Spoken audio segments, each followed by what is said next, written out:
I got to tell you, I'm pretty much in awe of the scholarship here today. Awe, maybe intimidated is a better term. I was visiting with a gentleman out in the hallway a while ago, and he said, "There's one thing I know. There are a lot of people here that know a lot more than me." And I said, "Buddy, I can second that." I kind of feel like a baby seal swimming in a tank full of killer sharks right now. So I just want you to know I feel rather inadequate for the task. But it is a pleasure to be here with you.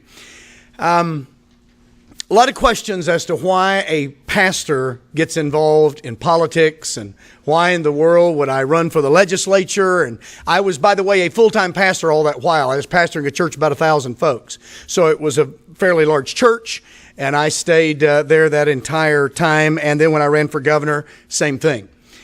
Because I feel that it is time for the citizen legislators and leaders to rise up. It is time to do that. So I want to talk today from my own personal experience and hopefully some things that I've learned. I am a student. I'm certainly not a historian, but I am a student of history. Now, I want to begin with using an illustration that I think is appropriate here and yet probably unnecessary for you, and that is that for quite some time we have been ignoring the seismic warnings that have been going on around us. You know, Mount St. Helens in 1980 was sending out warnings to everyone who would listen that some cataclysm, some catastrophe was about to happen. And of course, you know, on May the 18th, 1980, at about 8:32 a.m., that thing exploded and blew about half of itself into the stratosphere. It looked like that just a few hours before. It looked like that a little while afterwards. Now, those who did not heed the warnings, like Harry Truman, paid the ultimate price, right? Because they did not sense what was going on around them. They did not feel the seismic warnings that they should have been feeling, or at least they ignored them if they felt them. Some would say, like he did, "Oh, this mountain's been here forever and it's going to be here forever. And, you know, it's rumbled before." I hear people saying that today, right? About the Republic, about the Union, or about America. But for quite some time, I've been feeling those seismic shifts. You have too. And thankfully, I think folks are beginning to recognize that something is going on in our culture. Now, the way I kind of entered this world is a little different. About 10 years or so ago, I heard about the Black-Robed Regiment. Now, the first time I heard about them, I didn't know who they were. I thought they were judges. That's the only people who wear black robes, right? I discovered that they were actually the pastors of the 18th century. The title was given to them by the British. These pastors, almost all of them, every denomination, wore black robes on Sunday mornings. And they would preach principles right out of God's Word about liberty, about individual responsibility, about the need to defend that which is right, to defend the innocent, and to stand up against tyranny. Now, they sensed the same seismic warnings in their day that I'm talking about that you and I are sensing today. So they've been preaching these things very boldly. By the time the Declaration of Independence is signed, these guys have been the primary fanner of the flames, and I know this simply because I've done a lot of research on them, certainly not an authority, but still done enough of research on them. I know they were the ones because eventually many of these men recruited the men from their churches and men from their communities and literally led them off to fight. Some of them entered regular military. Many of them were part of the militias. But regardless of how they fought as tenaciously and zealously as any of the other soldiers on the battlefield. So much so that it's probably not too much of a stretch for me to say that had it not been for those preachers, we probably would have never had our War of Independence. Now, I have tried to bring that story back to my fellow cowardly preachers who have a yellow stripe running right down the middle of their backs, I've suggested that at least in Oklahoma, all the churches should be painted yellow, not white, because of the cowardice that I see in the pulpit. And I've kind of developed and I realize this looks kind of pixelated. That's simply because of the wall texture, but at least you can kind of get an idea. I've developed kind of a one-man Broadway production where in period costume, I go to different places, churches and civic auditoriums and wherever, and I tell the story. I even act out on stage and become some of these guys. And in a multimedia presentation, I try to bring to their attention the fact that there was a time when Americans wouldn't just roll over and play dead. There was a time when Americans would actually fight for what they believed in. Now, when I say fight, I don't necessarily mean it always has to be with firearms. Unfortunately for them, we all know that's what it came to. But they were willing to do whatever they had to do, understanding the cost. Many of them wrote letters back to their families, telling their families, if this effort fails, we will be hanged and we know it. Some of these pastors were killed on the battlefield, literally murdered while they were surrendering. John Rossbrug was one of those from New Jersey, literally surrendering, and they bayoneted him to death. Some of them died horrible deaths on prison ships. It's an amazing story. I've written on it. I have a few books and some DVDs with me today. If you're interested, you can check those out. But that's what brought me into this political arena. So, having done that, I finally, after running for the House of Representatives, ended up running for governor of Oklahoma. What I want to share with you are 7 principles that I have come to embrace, and I believe that every person who wants to take this kind of a stand needs to embrace. Some of these you know quite well. Hopefully it's not too redundant for you. But let's talk about the first one.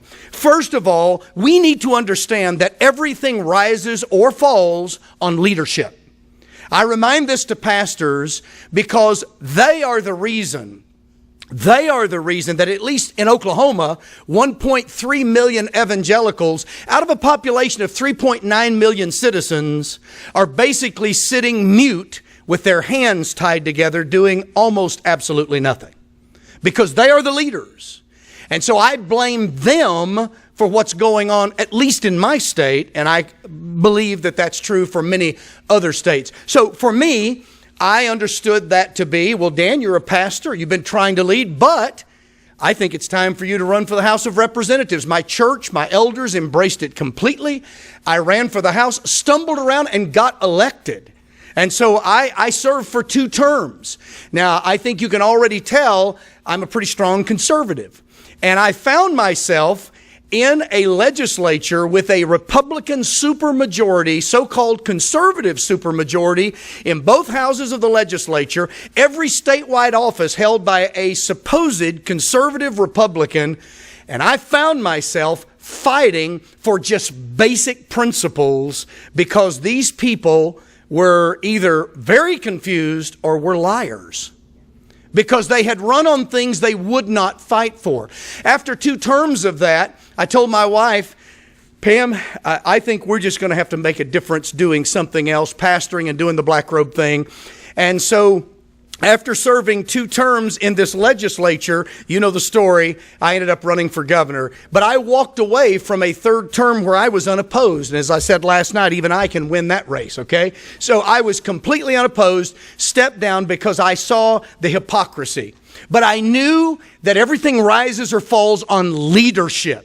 The second principle that drove me and that I try to share with folks all over is that we must be willing to recognize the obvious, sometimes difficult truth. Now, in this particular arena, I think you've already done that, but I want to restate it. We must recognize the difficult truth that I believe we are irreconcilably divided in America today. As a pastor, I've counseled many couples.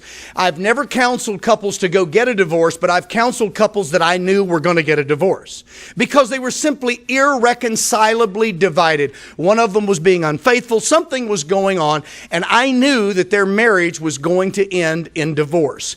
I believe that's the point that we have reached. You've seen the political maps, and we can pick them from different races, and you can see how divided we are. It's no surprise to you, but that divided America to me looks like this.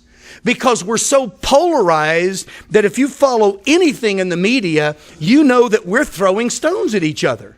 We are doing all kinds of horrible things in the name of what we believe in. Now, eventually, that's going to boil over.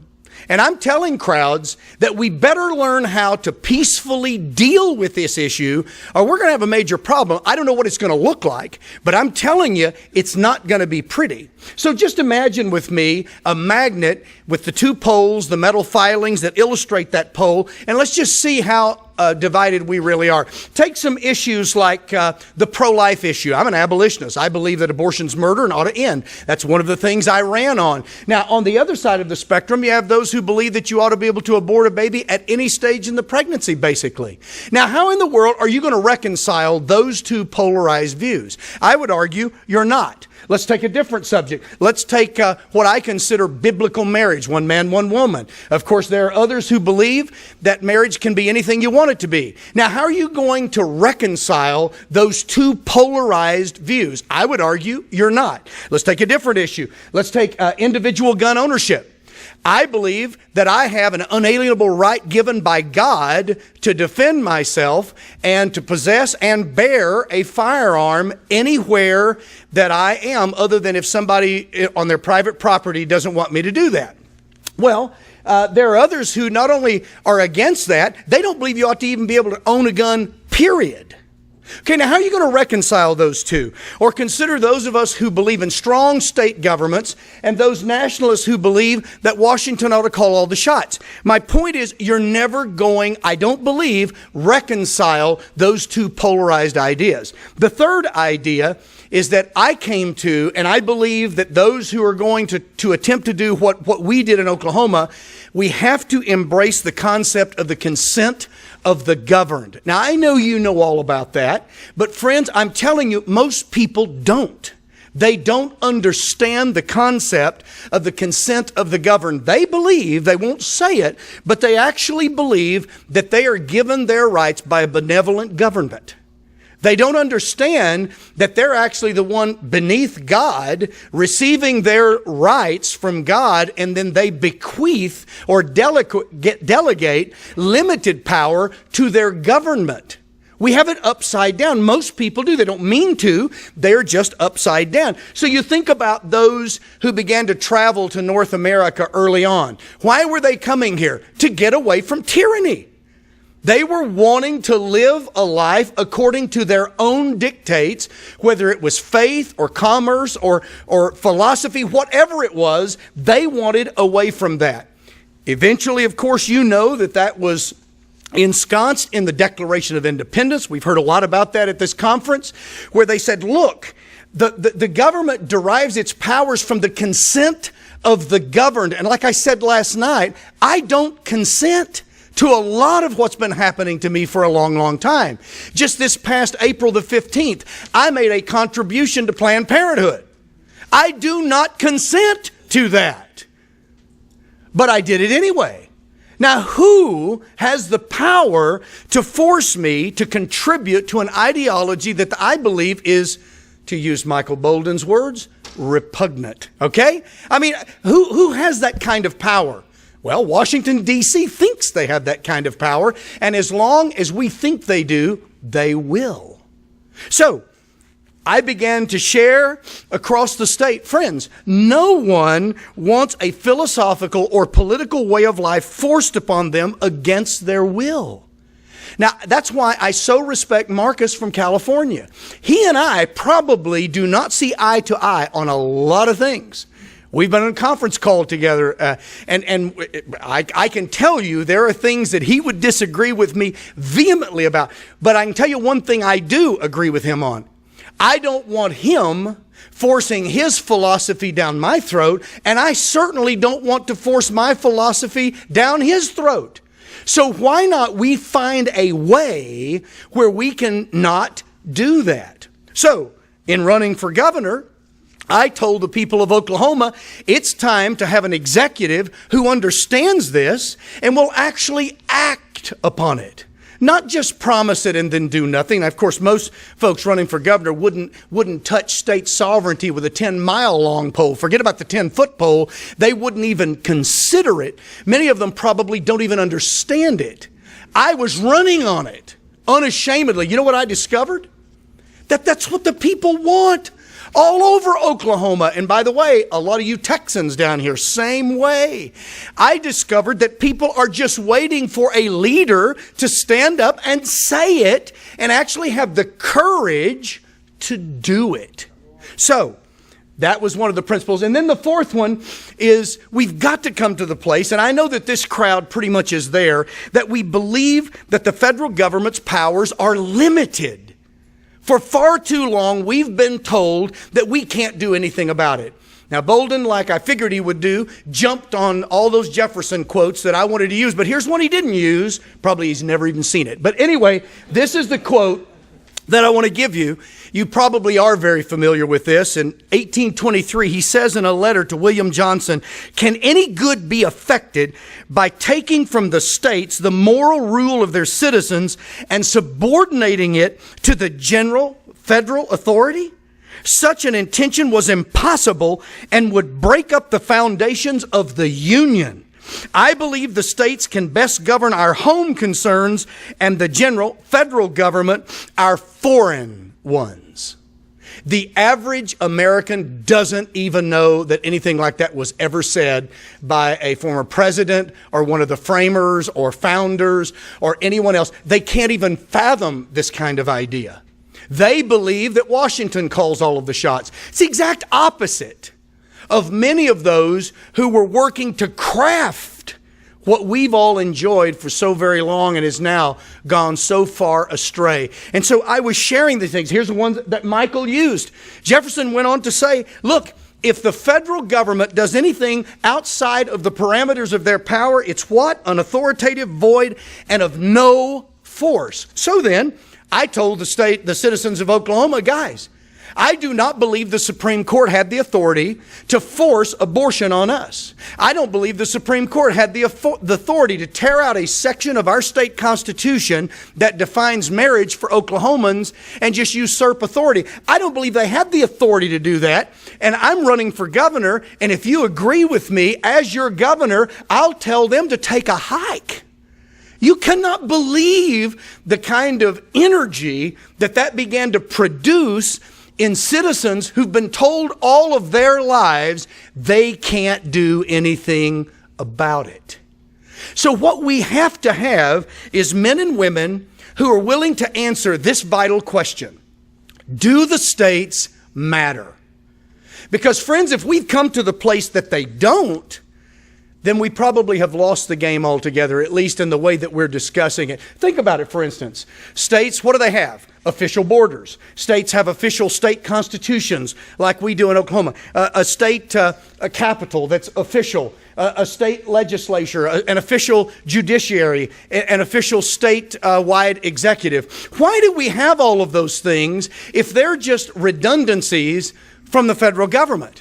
See, there's no need in having these things if the federal government can trump all of those. Why in the world? In fact, I made this argument as a freshman on the floor of the House of Representatives as the co-author of the Obamacare Nullification bill. And I argued we were trying to decide whether or not we're going to borrow $200 million to renovate the state capitol. I warned everybody it turned out to be $400 million because, all my buddies are voting for it. I said, guys, they're going to double it. I'm telling you, they're going to double it. After you vote for it, they'll double it. They came back the next year, said, we're sorry. The $200 million was only for the interior. It'll take another $200 million for the exterior. Exactly what I had prophesied. So on the floor of the House of Representatives, I said, hey, look, if all we do is rubber stamp what D.C. says and pick like the state bird and the state song, that year we chose the state game, dominoes. It's an incredibly manly kind of sport. I said, if that's all we're doing, rather than spending $200 million, why don't we just sell this thing and make a great museum? Lay all of us off. We'll save the taxpayers millions of dollars, shut down all these state agencies, and just open up one office in Oklahoma City that says over the door, the Office of the region, the federal region of Oklahoma. I mean, that's what we are. We're just a federal district. So do the states matter or do they not? And I was telling the people in Oklahoma, they do matter. Now, you know, this is what the founders intended. There's the federal government. There's the state governments. Now, this is what we have, and you know what it looks like. It looks like that. And we all know that that has to be fixed. I'm one who believes that one of the best ways to do it is to elect a governor who believes that and will do it. So that's exactly why I ran. The fifth thing here very quickly, I don't want to completely use up all of my time here, is I came to the place where I rejected the one-size-fits-all Washington, D.C. ruse, and then I took that to the people of Oklahoma. And there was immediate reception for that idea. They've instinctively known that for years. There is no way that you can please the mindset of those, let's say, in Massachusetts and those in Oklahoma. Why in the world would we believe? In fact, if Marcus is still here, he may have had to go to catch a flight, but I guarantee you there's very little that Washington could do that would please both those of us in Oklahoma and those who are with him. But you see, I don't want to force him to do what he doesn't want to do. And as I said, I don't want him or some other power forcing me to do what I don't want to do. So this one size fits all must cease, and we have to clearly, simply articulate that to people. These are very simple concepts, but I'm telling you, the average person has not thought them. For instance, people will ask me, Dan, don't you think we ought to just get back to the Constitution? And I always ask them, which one? And they go, what do you mean? We only have one. I said, no. We have one that has been morphed so many times by amendments and invented phrases and doctrines until now what we have is not even what was intended originally, even if you agree with it originally. I said, let me give you one example. 17th Amendment. Originally, House of Representatives, it's called the People's House because the representatives directly represent the people, right? But the Senate was very different. Chosen by the state legislatures, and their job was to go defend their state, to look out for state sovereignty, right? But with the 17th Amendment, what we did is we made the senators now accountable to the constituents, to the voters. And so what you have is you have the Senate, which is kind of like now the House of Lords, and you have the House of Representatives, which is kind of like the House of Commons. So now all of a sudden, we have a president that acts like a monarch. We have the House of Lords and the House of Commons. Gee whiz, isn't that what we fought against in 1776? Exactly. Most people don't know that. Most people don't know that once we changed the way senators are chosen, we actually took a vital piece of the machinery out of whatever the original concept was. It's now broken. They don't even know that. I've had people look at me and say, well, nobody ever told me that. I didn't know that. Well, it's not that they're stupid. It's because they're the product, I think Dr. Livingston said it, of a government school system that has done a great job. They have done the job they were designed to do. People don't know these things. So we have to understand that a union that looks like that on an electoral map, one size cannot fit all. The sixth principle is that we must be prepared to defy the tyranny of Washington, D.C. Call it what it is, tyranny. It's what the framers called it. It's what we need to call it. It is tyranny. No one wants to be tyrannized or terrorized, and that's what Washington, D.C. is doing to us. Now, let me tell you one of the things that I've been doing as a pastor for a number of years to say, because I want you to know I'm doing this personally. I don't know if you know who ADF is. They were originally Alliance Defending Freedom. Alliance Defense Fund. They're now Alliance Defending Freedom. Back in 2008, they started something called the Pulpit Freedom Initiative. It was designed to specifically challenge the Johnson Amendment. You know, the Johnson Amendment, 1954, churches can't speak out on anything political or they'll lose that 501c3 status. So they vetted 32 of us preachers across the country. Let me tell you what we did. In the 2008 presidential election, and many of us had other elections going on locally, we got in our pulpits and we endorsed candidates. I mean, right there in the pulpit, I proudly endorsed a whole host of candidates. But here's what we did the next morning. Monday morning, we sent copies of our sermons and letters to the IRS saying, this is what I did in my pulpit yesterday, and I just wanted you to know. I actually sent a video of my sermon. Now, here was the point. ADF is a legal defense organization that was going to defend any of us that the IRS came after pro bono so that they could get the Johnson Amendment into the court system and prove that it is completely unconstitutional. Totally unconstitutional. In fact, preachers think it silences them. Even on its face, it says nothing about preachers. It says churches can't endorse. Well, I'm not a church. I'm a preacher. Some don't think I'm a person, but preachers are people. And so I'm not a church. People say, well, but you speak for the people. Look, let me tell you. Come to my church on Sunday, listen to me, then follow some of my people around on Monday, and they'll prove to you I don't speak for them at all. Okay? So I just simply said no. And since 2008, in every major election, we've been doing that. Now, our numbers officially have grown. From 32, the last official Pulpit Freedom that we did, we had 1,600 officially participate and others unofficially. You know what the IRS has done? Absolutely nothing. Now, what does that say? They even unofficially admitted they can't tell preachers what they can and can't preach. So I want you to know that I've been doing what I'm talking about here. It is time for leaders, our executives, our pastors, for Pete's sake, to defy tyranny. Now, you know that that's the remedy that was given in the Declaration. You remember Jefferson and his other 4 committee members wrote up what government is supposed to be like and where it derives its powers. But what happens when it doesn't do what it's supposed to do? They gave us the remedy. The remedy is there. You know what it says. It is the right. Later on, they say, in duty of the people to alter, to abolish, or then later on, throw it off. Notice those progressive remedies. First of all, if you've got a problem, the government's acting up, you can alter it. That means fix it. The other one is abolish it. Just wipe the slate clean, start over. Or, if you've waited too long, you'll have to throw it off. Most people don't even know those words are in the Declaration of Independence. They don't even know. They don't think they have a solution. Well, we'll just have to wait on the Supreme Court, Brother Dan. How many times have I heard that? So, we must begin to defy Washington, D.C. Here's the 7th point. It's real easy. I stole it from Nike. Do it. Do it.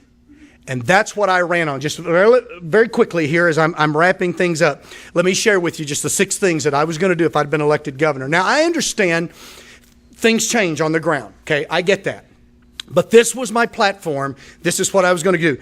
Number 1, if I had been elected as governor, I was going to call an emergency special session of the Oklahoma legislature to criminalize abortion as murder and to remove abortion from the jurisdiction of the Oklahoma courts. That was the first thing we were going to do if I was elected governor. Second thing, instruct law enforcement officials to immediately, before the feds even knew what hit them, immediately close every abortion facility in Oklahoma in accordance with their sworn oaths of office. Thirdly, to ignore all, let me get this to shift. Thirdly, to ignore all court orders attempting to thwart the will of the people and advise Oklahoma officials to ignore any federal court summons. Just simply ignore them. Totally ignore them. I'm telling you guys, no is a powerful word. It is a powerful concept. Number 4, whether you like him or not, President Trump has said some things in the past about states standing up. So I would have called upon President Trump. Now, had I won the primary, I was actually going to fly to Washington and say, President Trump, with all due respect, do you actually believe what you said? Because I'm going to go back to Oklahoma and tell the citizens whether you do or not. So I would have called on President Trump to stand with Oklahoma as we peacefully resolved the matter of jurisdiction. Number 5. I would have called for judicial reforms which would have removed the power of judicial review from the courts. And then the sixth thing that I would have done as a Christian, I would have called upon the some 1.3 million evangelical Christians in Oklahoma to assist mothers and fathers who had previously or would have formerly, before the law was passed, sought an abortion. In short, tell the church to get off of their butts and do what they say they believe. It is time for the church, for those of you who are evangelical Christian or Christian period, it is time for believers to actually do what they say. And so as governor, I was going to call upon 1/3 of our state who calls themselves evangelicals. And that's not all the Christians. That's just the evangelicals, to do what they say they believe. It is time for leaders to rise up. And that is exactly what I was attempting to do. So we either do that or we're going to have that. We're going to be throwing and shooting things at one another. And friends, that is never pretty. So that's how I believe an executive of state government can stand up, tell the federal government no. You say, well, Dan, what if they had just told you you can't? I'd say, show me. Well, we're going to make you do this. Make me. Well, we're going to just stop you. Scramble the bombers. Go ahead. If you want to come bomb Oklahoma, show the rest of the world what a bunch of scoundrels you really are. Let me tell you what they would have done. Exactly what the IRS has done since 2008. Absolutely nothing. It is time for us to stand up and act like what we believe. Thank you so much for allowing me to come. God bless you guys. Thank you.